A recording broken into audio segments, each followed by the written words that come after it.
سجدہ کی 12 سنتیں۔ نمبر 1، سجدہ میں جاتے وقت تکبیر کہنا۔ نمبر 2، سجدہ میں پہلے دونوں گھٹنوں کو رکھنا۔ نمبر 3، پھر دونوں ہاتھوں کو رکھنا۔ نمبر 4، پھر ناک رکھنا۔ نمبر 5، پھر پیشانی رکھنا۔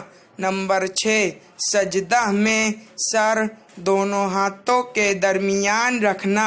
نمبر 7، سجدہ میں پیٹ کو رانوں سے الگ رکھنا اور پہلوؤں کو بازوؤں سے الگ رکھنا۔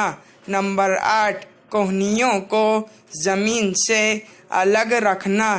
نمبر 9، سجدہ میں 3 بار سبحان ربی الاعلیٰ پڑھنا۔ نمبر 10، سجدہ سے اٹھنے کی تکبیر کہنا۔ نمبر 11، سجدہ سے اٹھنے میں پہلے پیشانی، پھر ناک، پھر ہاتھوں کو، پھر گھٹنوں کو اٹھانا۔ نمبر 12، دونوں سجدوں کے درمیان اطمینان سے بیٹھنا۔